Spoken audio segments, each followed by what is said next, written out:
On December 31st, just an hour and a half before the new year, a woman called 911, reporting that her husband had been assaulted right on their home's driveway. Afterward, she tearfully phoned her father-in-law to inform him that his son had been critically injured.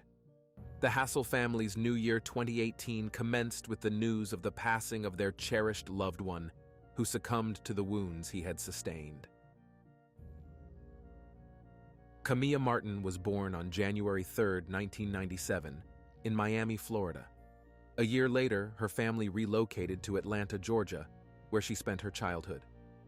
Kemia grew up to be a very outgoing and energetic young woman, participating in track and field, performing as a cheerleader, and always being highly active. Her charisma attracted people, and she was constantly surrounded by friends. During her senior year in high school, she briefly contemplated whether to attend university or find a job. Ultimately, Kemia chose to enlist in the military, which offered numerous benefits, including free healthcare, complimentary education, and the opportunity to travel the world, along with stability. After completing her studies, Kemia joined the Army. In 2015, while stationed with a combat unit in Colorado, she met a young man named Kemia Hassel III. He worked as a mechanical engineer and was also serving in the armed forces. From the very first moments of their interaction, the young couple realized they had a lot in common. They were both born into large families and shared a passion for sports. Attracted to each other, they decided to exchange phone numbers. This marked the beginning of their romance. Kemia and Tyrone not only spoke on the phone regularly, but also spent a great deal of time together, quickly becoming inseparable. Their whirlwind romance naturally evolved into a serious relationship. Sometime later, Kemia discovered she was pregnant. Tyrone was thrilled, especially when he learned they were expecting a boy. He made the responsible decision to ask for Kemia's hand in marriage. Tyrone's father, noticing the rapid progression of their romance, asked his son if he had carefully considered and thought everything through, given that they had only recently started dating. Confident in his feelings, Tyrone assured his father that he was truly in love with Kemia and wanted to marry her. He eagerly anticipated the opportunity to create his own little family and pass on his surname to his future son. Friends, over 90% of viewers watch videos without subscribing to the channel. Check if you're subscribed. If not, please be so kind as to subscribe to the channel to support me. Having received consent for marriage, the newlyweds settled into Tyrone's father's house and began preparing for the arrival of their firstborn. They lovingly set up the baby's nursery and discussed plans for the future. It was an exciting time for both of them. Unfortunately, one of the drawbacks of military service is frequent relocations. The newly married couple received orders to transfer to the state of Georgia. When they learned about this, they simply tried to make the most of their situation. And although Kemia was disappointed with the move, there was a positive aspect. She would now be closer to her family, who still resided in Georgia. The birth of their first child in early 2017 made the husband focus all his efforts on raising the baby and fully accept the situation. It was a healthy, strong baby boy whom they named Kemia Hassel IV, or Chunk. The daily care of their son took up almost all of their free time. The marriage and birth of the child happened so quickly that the newlyweds didn't even have time to fully enjoy each other's company. Additionally, a month later, Tyrone informed Kemia that he had invited his teenage brother to live with them for a while. The reason was that the neighborhood where his family lived could not be called safe. Tyrone was worried that his younger brother would get involved with the wrong crowd and run into trouble.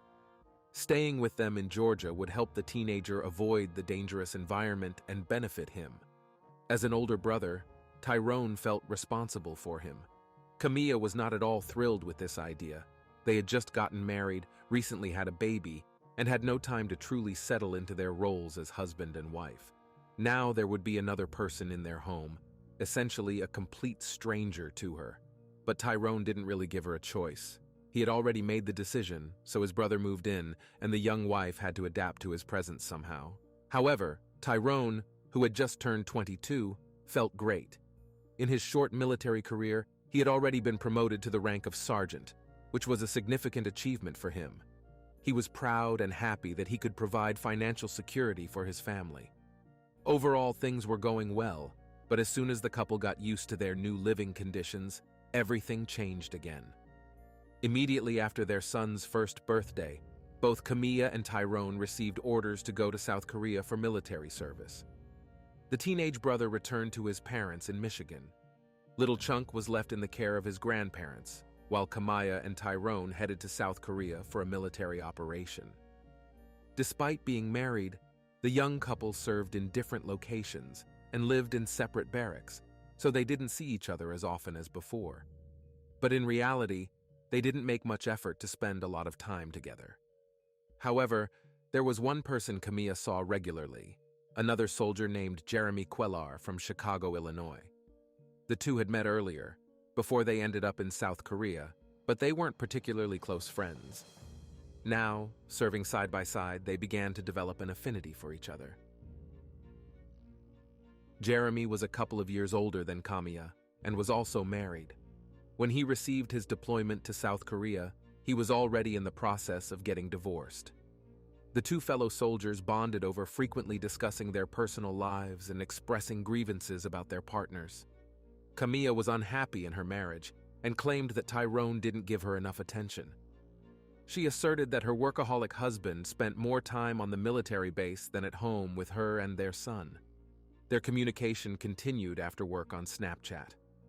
Eventually, this correspondence began to take on an increasingly playful tone and smoothly evolved into flirting, which later shifted into real life. Kemia was a driver and often gave Jeremy rides for personal errands, and he, in turn, filled up her car with gas and invited her to dinner as a gesture of gratitude. The young woman was struck by the attention she received from Jeremy and started comparing him to her husband. The advantage clearly did not favor Tyrone, who was always busy with his service. Compared to her spouse, the new boyfriend appeared much more romantic and interested in spending time together and communicating. The relationship between Jeremy and Kemia developed very rapidly. Friendly trips to the gym, joint hangouts, and visits to bars after work soon turned into a full-fledged affair. Jeremy not only showered his girlfriend with exquisite compliments, but also often bought her small gifts. He said that she deserved much more than what she was getting from her husband, Tyrone.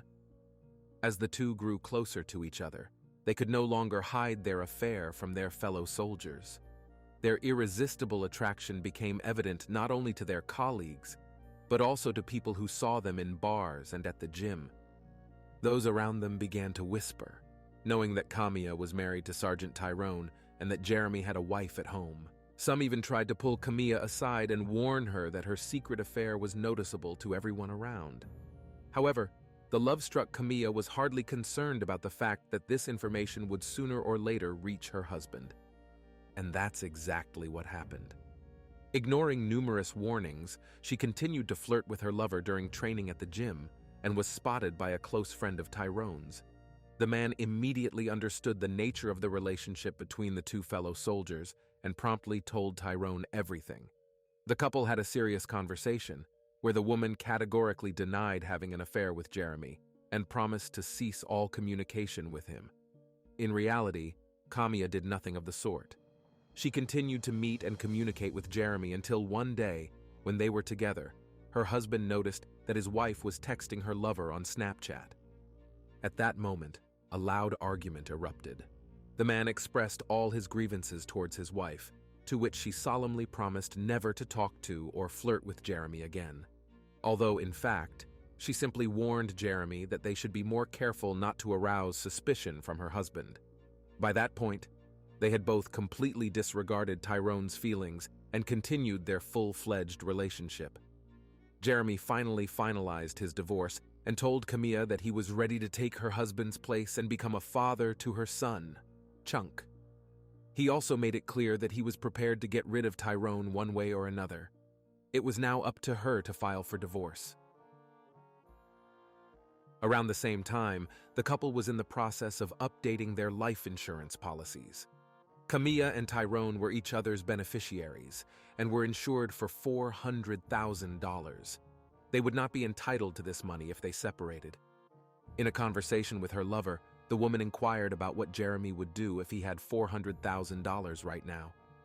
They spent the whole day fantasizing about how they would spend the money until Kemia directly asked if Jeremy was ready to send Tyrone to the other side so that they could have the opportunity to make their fantasies a reality. The love-struck Jeremy confessed that he was ready to do anything for his beloved woman. That's why their conversation further flowed into planning an actual crime. Jeremy, unable to contain his overflowing emotions, shared this plan with his friend. He enthusiastically talked about how the $400,000 would provide him, Kemia, and Little Chunk with a great start to their future life together. The friend, of course, did not believe that Jeremy was serious because his words about killing his mistress's husband sounded too crazy. Unfortunately, the unfaithful spouses had no doubts about their own righteousness and the luck that accompanied them. Over the next few months, Kemia constantly complained to Jeremy about Tyrone, saying that she was very unhappy with his behavior, that her husband was driving her crazy, and that she couldn't wait to find herself in the strong arms of her beloved Jeremy. All these complaints really fueled the man's desire to save Kemia from the terrible relationship and find a way out of the toxic situation. In addition to everything, the woman sent Jeremy photos of Little Chunk and wrote that she could already imagine the boy calling Jeremy Dad. Kemia described how they would live as one happy family and raise her son together. Having conceived of getting rid of her annoying husband, the woman deliberately portrayed the unbearable nature of the situation in messages to her lover, which allegedly caused her great emotional pain. The naive Jeremy believed Kemia's every word and constantly assured her that it was only a matter of time. Soon everything would be over, and her life would change for the better. He promised to take care of it, and for now, he asked her to pull herself together and endure a little until the right moment came to implement their plans. As the Christmas and New Year holidays were approaching, Kemia and Jeremy decided that it would be the perfect time to eliminate Tyrone. The Hassels intended to spend Thanksgiving in Georgia with Kemia's family and then go to Michigan to spend Christmas with Tyrone's family. Meanwhile, Jeremy was supposed to go home to Chicago to spend his vacation with his mother, and since the lovers would be close to each other, Jeremy would be able to get to Michigan to carry out their sinister plan. Everything was supposed to look as if Tyrone had become a victim of street violence. He simply found himself in the wrong place at the wrong time. It wouldn't raise suspicions, considering the neighborhood where the Hassels lived. The city was known for its high crime rate. In October 2018, the 9-month stay in South Korea ended. All three returned to the United States for leave. Tyrone and Kemia were reunited with their beautiful boy. The woman pretended that everything was fine while secretly counting down the days until her husband's demise. Jeremy was also counting down the days until he could embrace his beloved without fear of incurring her husband's wrath. He had already purchased a couple of guns from a fellow soldier. He and Kemia communicated only through Snapchat, where the mistress continued to send photos and videos of Chunk, calling him Jeremy's son. December 17, 2018 arrived. The Hassels went to Michigan, where they planned to stay for 10 days at Tyrone's father's house. As soon as they arrived there, Kemia learned that nothing had changed. Another of her husband's relatives, this time his younger sister, was going to move into their home in Georgia. The girl planned to go with them when their vacation ended. Kemia was furious. Although Tyrone's fate was already sealed, the fact that he had once again made a decision without her threw the woman off balance. She immediately contacted Jeremy and, very upset, expressed her grievances against her husband, trying to further justify her decision to get rid of Tyrone. Kemia claimed that this was a display of extreme disrespect towards her and a lack of concern for their child's well-being. That day, Jeremy was once again convinced that his beloved was suffering and promised her that he would soon rid her of all her problems. However, the 10-day trip to Tyrone's father's house was coming to an end, and Jeremy still hadn't shown up and fulfilled his promise. Kemia began to panic, so she decided to increase the pressure on her lover, demanding the immediate implementation of their plan. To buy more time, she suggested to her husband that they stay with his family for a few more days, maybe even celebrate New Year's with them, since the grandparents saw so little of Chunk, and it would be fun for them to celebrate the holidays together. In reality, Kemia was just trying to give her lover more time to get to Michigan and carry out their plan. The unsuspecting Tyrone gladly agreed. He didn't need to be persuaded to stay with his parents a little longer. He met up with friends, had fun, and helped the family prepare for the new year. Jeremy promised Kemia that he would execute the plan within 7 days.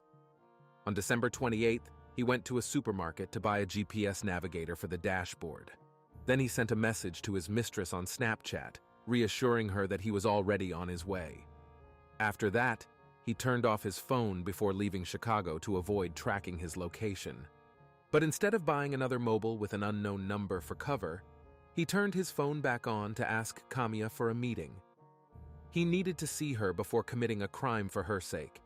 However, the woman refused a date, arguing that now was not the time for romance. They needed to focus on the reason he was here.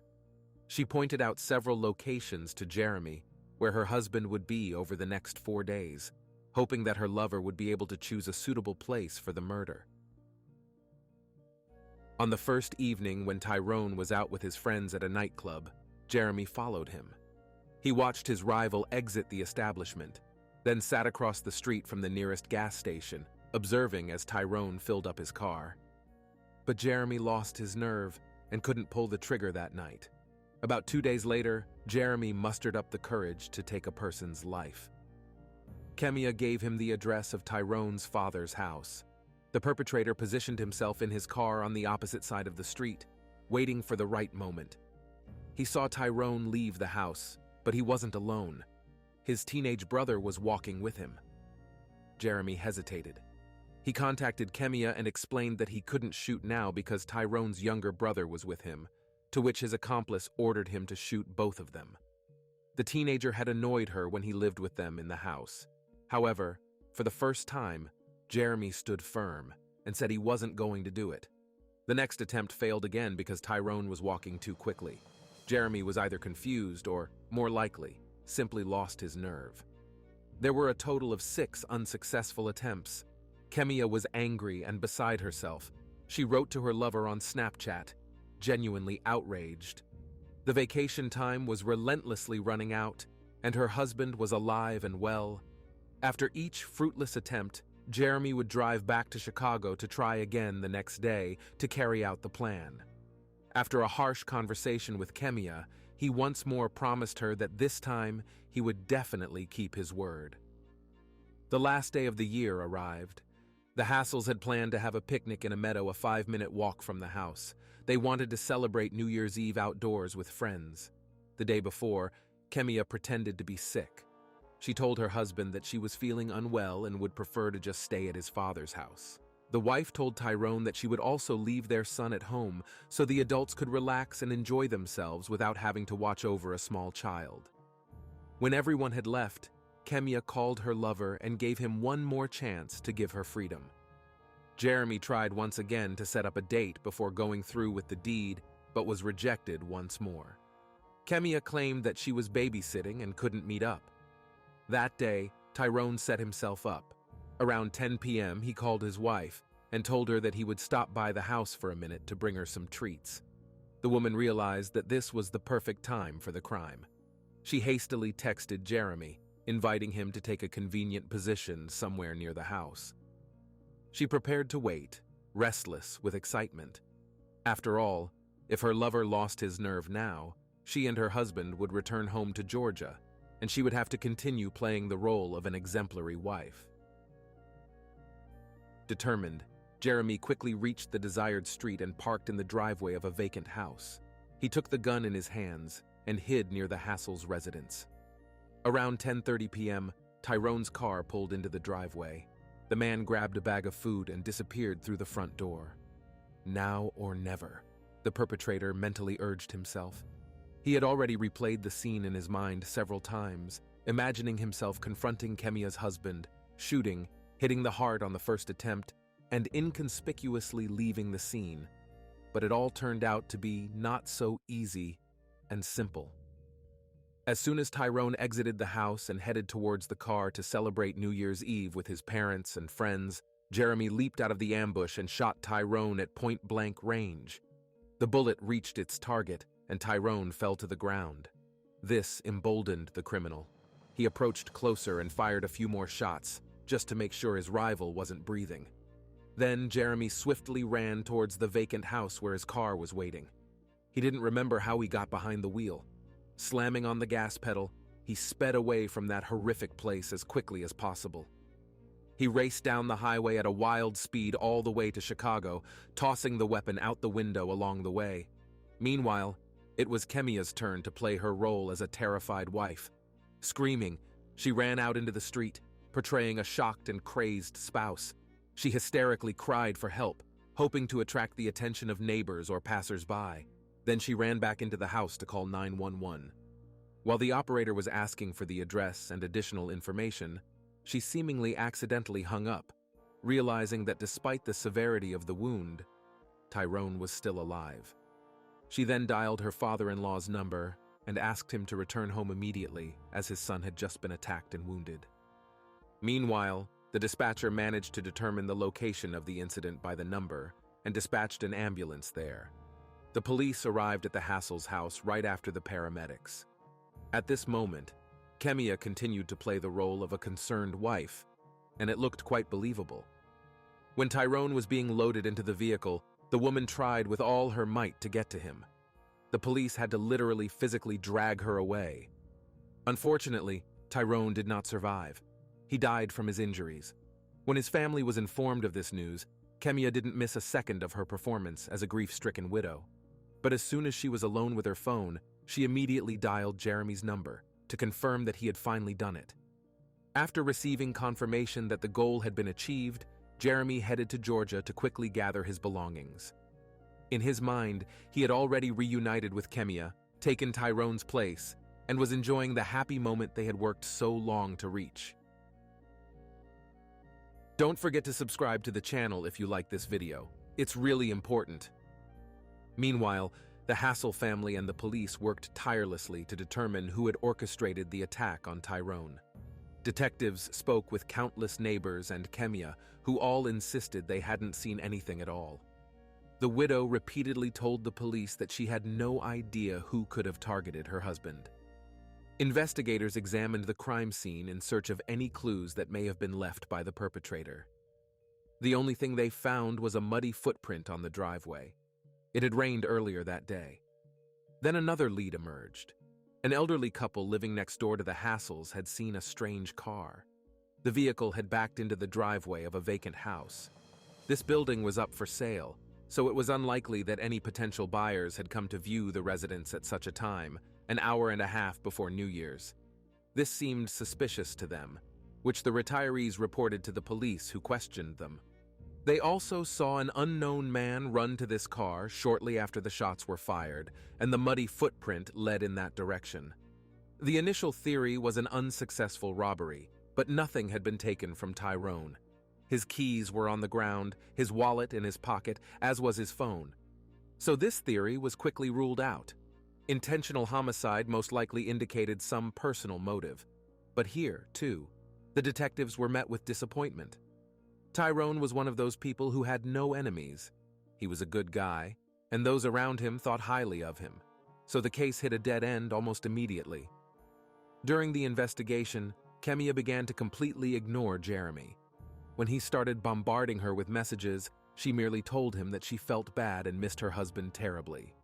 This was confusing.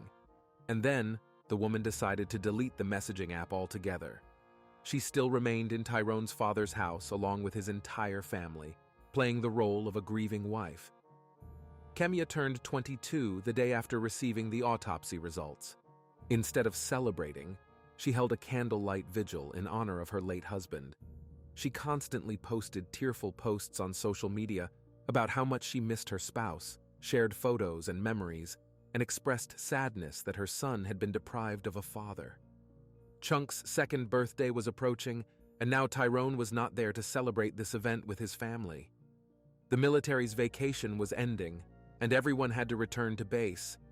Everyone except Kemia, who had been granted additional days by management due to the tragedy. The woman was still staying with Tyrone's father. Her mother and sister came to support her in this difficult time. They all believed that Kemia was having a very hard time coping with the loss and couldn't come to terms with it. Tyrone's father was overly protective of her, wanting her and his grandson to be close by so he could keep an eye on them just in case. Who knows? Maybe the perpetrator had decided to wipe out the entire Hassel family. Meanwhile, Jeremy was beside himself. He had already taken a desperate step just for the sake of his beloved, and now he had completely lost contact with her. Not knowing who to turn to for advice, he told his friend in detail about what he had done, about how he had followed Tyrone but simply couldn't bring himself to pull the trigger, and then on New Year's Eve, he finally mustered up the courage to do it, and now he himself didn't know how to live on. The friend, not knowing what to do in such a situation, went to the chapel to talk to the chaplain.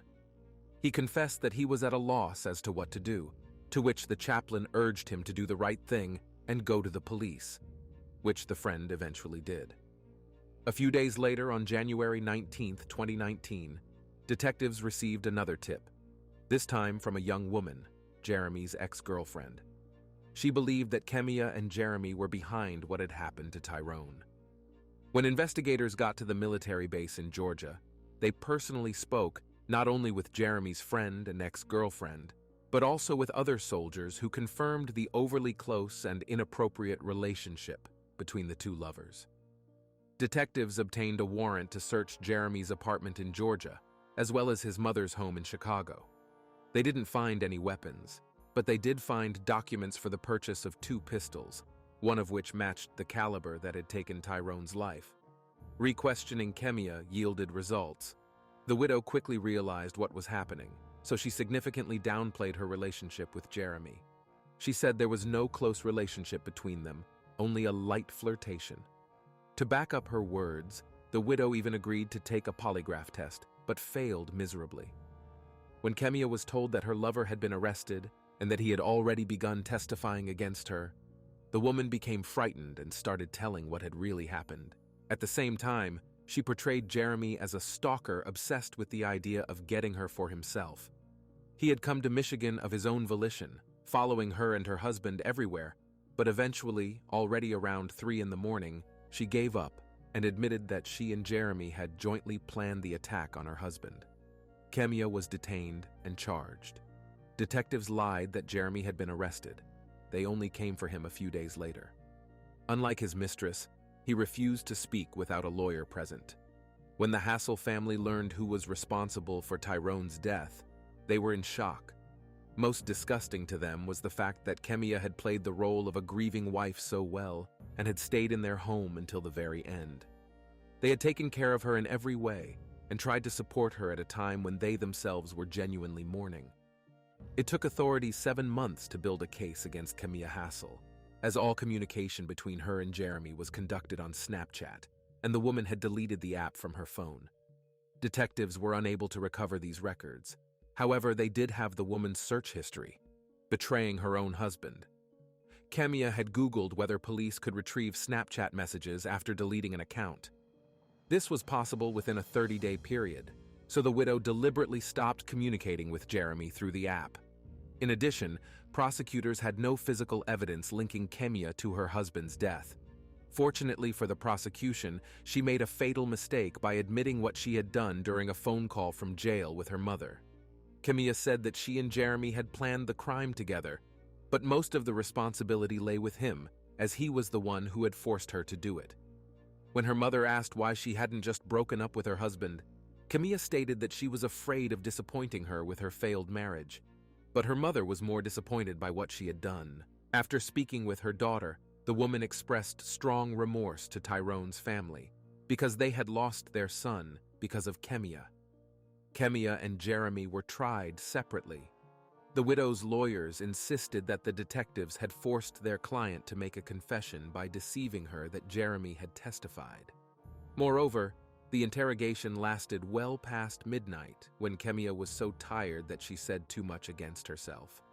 They then questioned the reliability of the polygraph test, stating that these tests are unreliable and can give false results. However, The phone call made by Kemia to her mother destroyed the entire line of defense. The jury deliberated for a very short time before reaching a verdict, finding Kemia guilty of conspiracy to commit a crime, as well as intentional infliction of grievous bodily harm in the first degree. She was sentenced to life imprisonment without the possibility of parole. The defendant showed no remorse when her sentence was announced. Jeremy, unlike his mistress, repented and fully admitted his guilt. He couldn't hold back tears when Tyrone's loved ones spoke in court. Jeremy also admitted that he was in love and was ready to do anything for Kemia and her son that she asked him to do. Jeremy was sentenced to 65 to 90 years in prison with the possibility of parole. As he was being led out of the courtroom, he shouted to Tyrone's father that he wanted to tell him something. The man who had lost his son because of Jeremy visited him in prison once to listen. During an hour-long conversation, Jeremy told Tyrone's father the honest truth about everything, from the moment he met Kemia to the tragic end. He felt that the family deserved to know the real truth because their daughter-in-law probably hadn't told them. Kemia and Jeremy were dishonorably discharged from the armed forces after their convictions. And in 2021, Kemia tried to appeal her verdict, claiming that her lawyer was incompetent and that she was a victim of battered woman syndrome. But the court rejected her appeal. Tyrone and Kemia's son Chunk went to live with her mother. He communicates with his grandparents on his father's side mostly by video. Unfortunately, after the tragedy, the relationship between the two families became very awkward. The saddest thing about this story is that little Chunk will never know what his father was like. 23-year-old Army Sergeant Tyrone Hassel III. This is the end of the story. Like the video and leave your thoughts in the comments. This was Jeremy. See you soon.